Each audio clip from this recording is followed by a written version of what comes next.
Folks, welcome back to the channel. Today we are talking about the Hardy Ultralite 6-piece travel salmon rod, which is this bad boy right here. We're going to cover off a couple of different aspects in this video. We're going to look at what the competitors are, rods that are in this travel 6-piece range in the sort of mid-tier. So what I mean by that is sort of 13 to 14 foot rods, 8-9 weight sort of ratio. We're not talking about short switch rods, and we're not talking about these massive 15.5, 16 foot rods that are out there today. Big upfront disclaimer, I'm not a casting expert by any stretch, and certainly not a salmon distance caster. You won't see me doing any, magical stuff, but we've got some good footage of the rod in action from yours truly, and can give you a bit of a viewpoint on that as we move forward. So taking a look at what rods are out there in the market as far as a comparison to the Hardy Ultralite, there's quite a few rods out there just now that fit that 13 to 14 foot 8-9 weight travel 6-piece. So taking a quick look at some of these at the lower end of the spectrum from a cost perspective, you've got the Shakespeare Expedition 2. You can get one of these for about £115–120. From my perspective, it's probably not the sort of thing I'd want to roll out with as my primary rod at 254 grams. That's going to be quite taxing to cast all day, especially if you're away for several days. Norway, Canada, Iceland, all these sorts of places. Most travelling rods are out for several days, and that's going to be quite heavy going.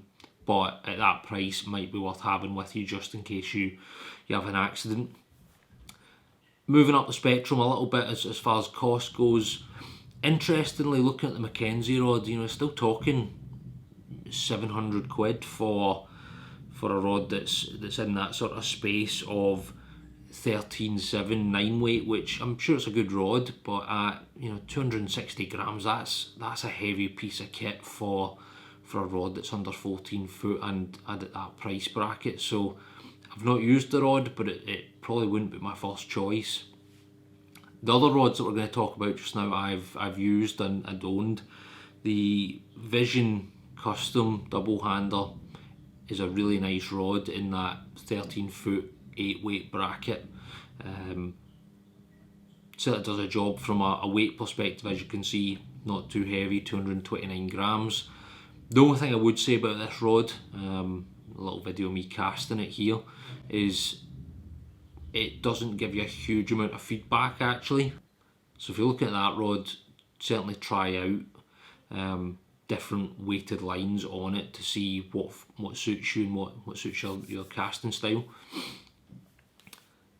The Loop ZT, really nice rod. You look at the weight of this thing as well, it's really nice in that sort of light space. What I would say though is actually it feels like quite a stiff rod for what it is, and part of the challenge that I certainly had with this was, again, not being an expert caster, not being a distance caster by any stretch. Once you got to that sort of from tip to fly 40 feet, 45 feet, 50 feet a line out, we're including tips and tippet material here, you started to have to give it a little bit more oomph. And again, that's coming from me as an average caster, but I'm sure that the vast majority of us are average casters. It is a nice rod, it has a nice stiff feel to it if that's your thing, but once you start putting out a bit of line, you need to start giving it some, would be my only comment there. And moving lastly onto the rod that we're here to talk about, the Hardy Ultralite. This thing is just different. A lot of feedback through the rod. You can feel the rod load very easily, which is superb as a sort of novice to average caster. The only thing obviously to call out is from price point and comparison, it's certainly up there as a certainly more expensive piece of kit, but I would certainly say you get what you pay for. And if you look at the weight comparison, it certainly lives up to its name as well. Key thing to call out and take away at this stage, folks, is if you're going travelling, you're looking for a travel salmon rod, you need a 6-piece, you're going to be away for a couple of days, my upfront analysis would suggest that you're going to have to be spending a minimum of £750 probably to get something that is light, flexible, durable, and isn't going to wear you out on the first day because it's a heavy piece of kit. So as already mentioned, yeah, this rod runs at a fair few quid, but let's take a look at what you actually get for your money. So the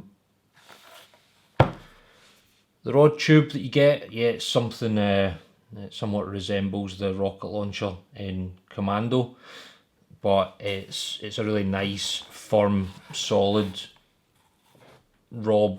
It's not really a tube, it's a, yeah, it's one of those. Nice handle, nice foam. I haven't even taken it off of this yet. The plastic, probably should, but this is nice and, you know, inlay here with the fabric. But yeah, this thing's certainly durable, nice solid framing to it.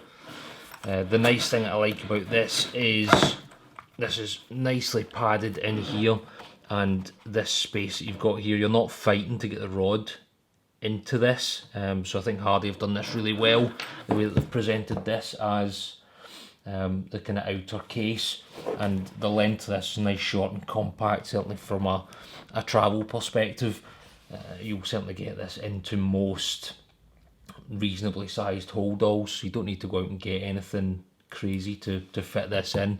You can also probably get away with not having to check this in at the airport, which will save you a few quid. So certainly hats off to Hardy for this case, even though it's a little bit different.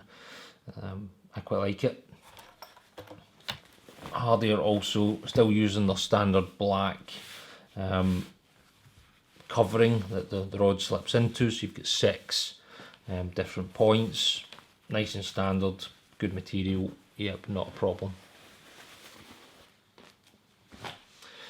Taking a look at the rod, yeah, it comes in 6 pieces, which is fine. Nice fighting butt on, you know, the business end for yourself. This cork is absolutely superb, as you'd expect, top grade stuff. The one thing I don't actually like about the rod, and there's very few things I don't like about it, is I don't like this reel seat. I find it quite fiddly, if I'm honest. There's a little bit of a is it in, is it not in that goes on with this. Another thing that I would definitely call out is when you're putting a reel onto this, make sure you remove any manufacturer label or little stickers from that reel. This thing, as a positive for the rod, is incredibly tight fitting, and if you've got anything that's sitting between the metal of the reel and this reel seat, this will stick and this will not come away easily. Found that out the hard way, so just make sure that you do that. Locking mechanism's fine, really nice, holds the reel in place nicely, but I said I don't particularly like this. It's a little bit fiddly in here. I'd prefer it was a little bit deeper, if possible, at the catch-in point, just so you know you're lock and loaded. As far as the sort of marking on the rod, very much in keeping with the Ultralite series, you know, nice finish here.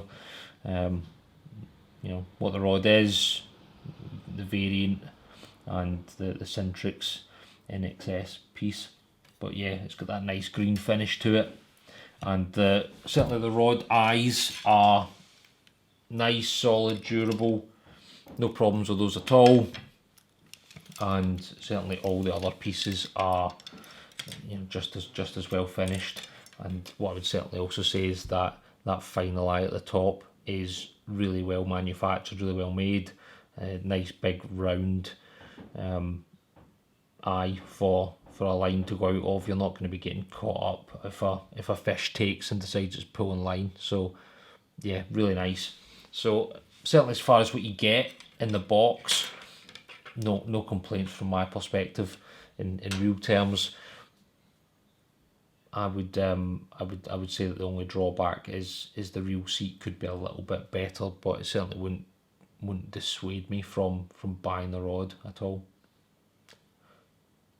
And we'll jump back to the rest of the video and talk a little bit about the performance side of things.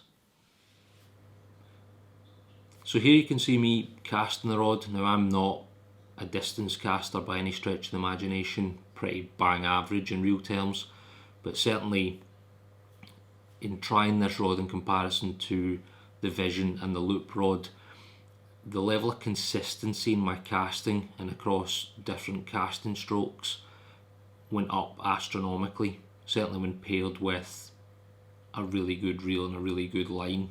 I'm using the Gale Force integrated shooting head here in the video, and that thing's a weapon in its own right, worth checking out if you can.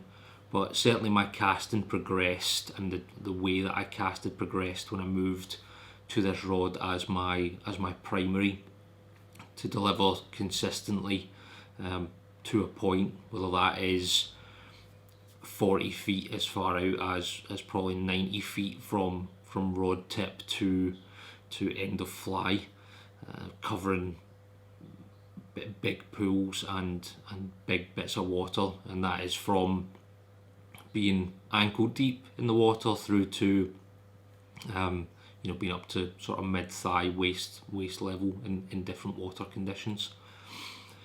In the hand, certainly feels very nimble, feels very light as you'd expect with its weighting, and you certainly feel all of the movement through the fly, and the way the rod loads that line as well is very responsive. You will know when that rod is ready to be brought forward and to ping that line out. So certainly from a performance perspective, no question about it at all, and the efficiency that you have due to that responsiveness of the rod and how light the rod is, you can cast this all day without any issues, and on days back to back, as you would expect to in a travel condition when you're out in the world for a number of days fishing for different species. So certainly from a performance perspective, I cannot fault this rod in any shape or form. So it definitely gets my recommendation as a sort of 5 out of 5, 10 out of 10, whatever you want to rank it as.